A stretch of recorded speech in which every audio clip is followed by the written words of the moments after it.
Você é um híbrido e eu posso te provar. Gente, eu nem ia fazer esse vídeo hoje, tá? Mas realmente eu senti no coração de fazer. Tava tomando banho, nervo vago, aquela coisa que a gente sempre fala, né? Da questão da glândula pineal, ligação com o nervo vago. O que acontece? A gente tem aí, hoje, no mundo, publicamente, depois de muito tempo, de manobras sociais para ignorar isso, muitas pessoas que são cristãs, que acreditam na Bíblia e que acreditam no que aconteceu em Gênesis 6, que é aquela parte que os anjos, os Bnei Elohim, eles copularam com mulheres, gerando os Néfilins, os gigantes, e que essas criaturas. E aí tem toda uma contracultura, falando que eram gigantes do tamanho do Godzilla e tal, né? Umas coisas assim, justamente ridicularizar para aquilo não ser validado. Mas existem passagens da Bíblia, por exemplo, Og, rei de Baxã, que a cama dele tinha 4 metros. Então, pensando que você também não é do mesmo tamanho da sua cama e também na megalomania, são criaturas que sim, eram gigantes, mas gigantes de 2 metros e meio, 3 metros, no máximo 4 metros. Então não era o gigante guerreiro Dylion, não era o Godzilla, tá? Então, o que acontece, né? Existe sempre uma contracultura que maximiza as coisas para torná-las ridículas e distorcer os fatos. Mas, enfim, voltando aqui, o que que a gente pode dizer? Desse período.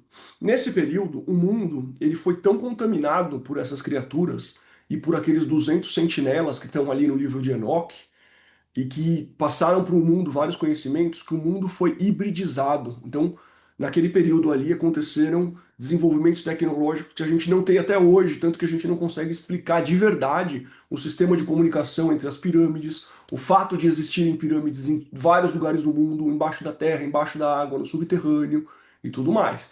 Então, esse mundo era tão tecnológico que existia o transhumanismo. O que que é isso? Unia-se tecnologia metálica ao corpo de pessoas.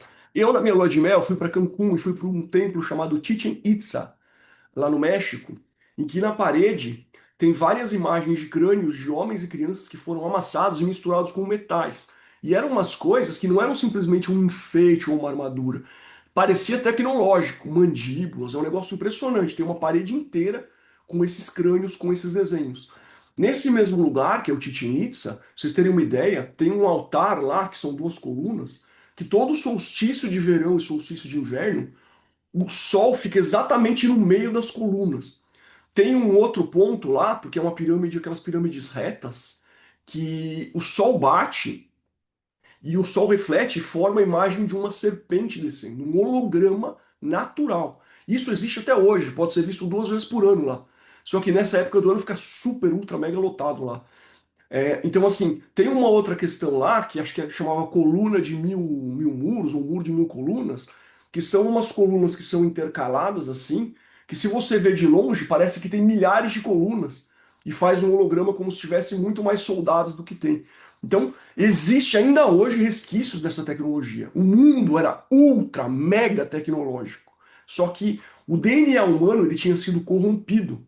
Porque essas criaturas, mesmo sendo gigantes e sendo difícil fisicamente elas copularem, eles eram extremamente maliciosos sexualmente e eles eram devoradores de homens e faziam coisas terríveis com as mulheres, gerando outros filhos. Então eles poluíram o DNA humano de duas formas, através de abusos e através de experiências genéticas. Então o mundo estava destruído, a semente humana estava destruída.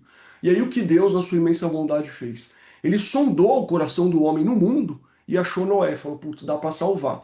E aí veio o dilúvio. O dilúvio não foi um ato exclusivamente de ira, ele foi um ato de misericórdia, porque se Deus quisesse, ele estalava os dedos e fazia o mundo explodir, entendeu? E aí o que aconteceu? A água, ela tem uma simbologia, que é da pureza, da limpeza, certo? Então a água foi para limpar o mundo de tudo isso. E aí, quem estuda Apocalipse, quem estuda a Bíblia, sabe que lá no final dos tempos o coração da própria igreja vai se esfriar, vão surgir falsos profetas, e Jesus diz que quando ele voltar ele não vai reconhecer a raça humana. Muitos pontos específicos do Apocalipse trabalham essa questão do hibridismo, que é meio homem, meio animal. Por isso que eu até tenho uma visão diferente de que ainda vai demorar muito para isso acontecer.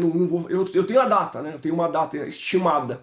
Ninguém sabe o dia e nem a hora, mas mais ou menos a década, tem uma, mas isso eu falo só numa mentoria muito, muito, muito fechada para pouquíssimas pessoas. Mas enfim, porque é uma coisa bem complexa. Mas vamos lá. voltando aqui, o que acontece? E a gente está esperando isso acontecer lá na frente, só que o princípio das dores já começou. Guerras e rumores de guerras depois da Covid começaram.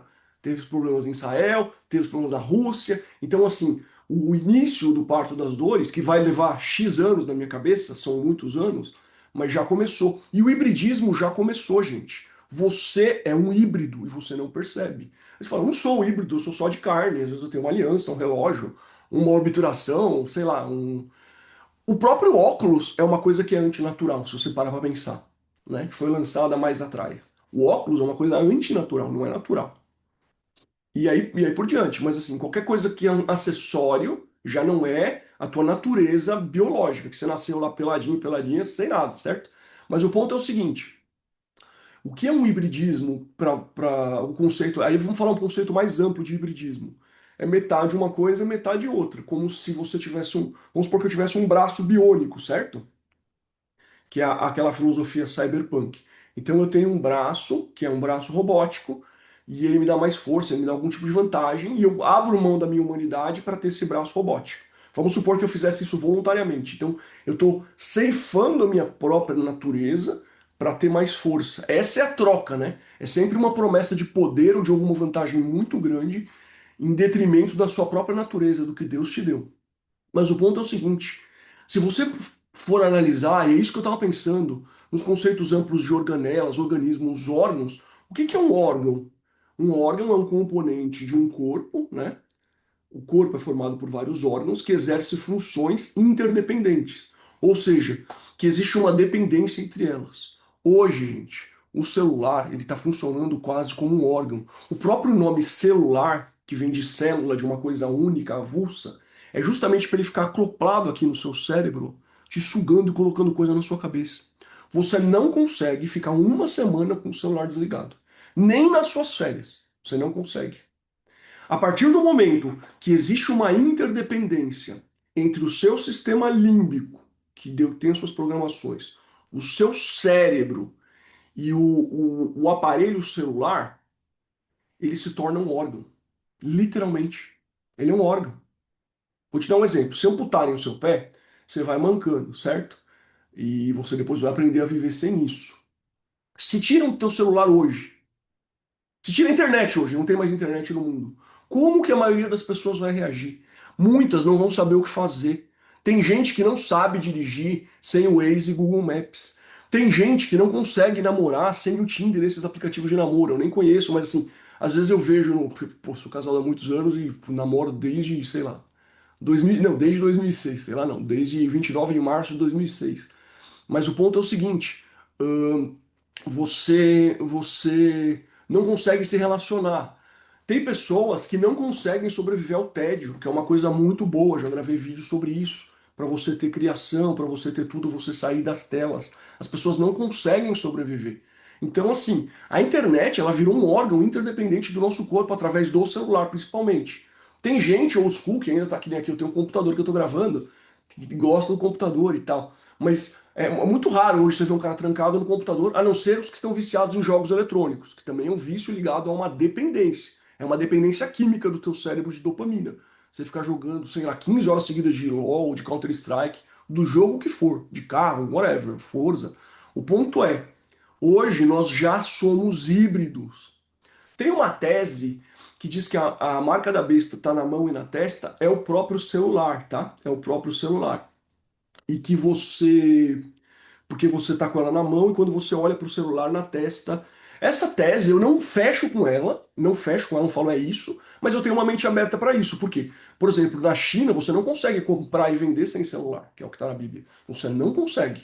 Você só consegue e varia muito a tua nota social, ou seja, você tem que ser submisso a um sistema para você poder comprar e vender e fazer as coisas. Se um dia um anticristo sistematizar esse sistema para o mundo, você não vai poder comprar e vender. Então, existe essa teoria de que a marca da besta é o próprio celular. Eu acredito que não, porque o que que eu creio? Eu creio que a ideia deles é tirar o celular da mão e colocar num óculos, primeiro, para você poder ver as coisas mais de perto. Isso vai controlar ainda mais a mente das pessoas. A IA vai tirar o emprego das pessoas, a gente vai receber um salário social, então a gente só tem que ficar viajando no nosso óculos e votando, né? E depois isso vai para um chip. Esse chip, sim, para mim seria a marca da besta. Que ele vai poder ser colocado no cérebro ou na mão. E na mão ele vai te dar impulsos nervosos que você viaja fechando os olhos. Talvez seja uma versão mais barata e a versão mais cara vai ser no cérebro, que é a interface total, né? Uma interface coletiva.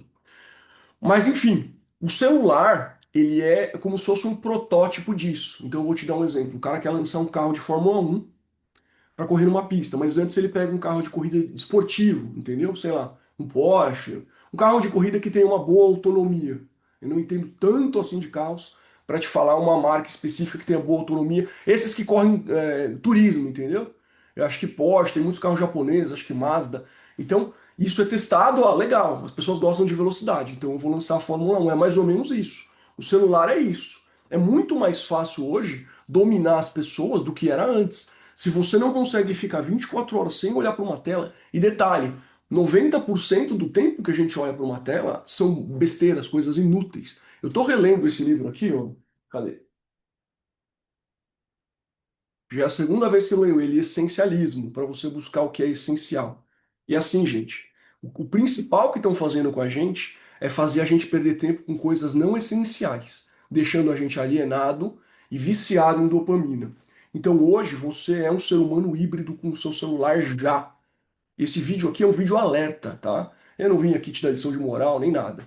Eu já fiz vários vídeos de como superar isso e tenho, né, meus próprios treinamentos agora que eu estou desenvolvendo relacionados a essa questão de como você acessar o seu subconsciente através da porta neural e através desse mecanismo você se libertar de várias coisas, dentre elas o vício de celular. Mas o principal desse vídeo é um alerta para você, que você fique alertado de que hoje você já é um ser humano híbrido. Porque você não consegue ficar um ano sem o celular. Não consegue. Aí você vai falar, ah, mas eu trabalho com isso. Sempre o nosso cérebro, para emagrecer, para tudo, a gente vai buscar desculpas. A verdade é a seguinte: se você trabalha com o celular, em tese, e você, dependendo do que você trabalhe, você deveria desligar ele todo o resto do tempo. Só que você não faz isso. Você é independente.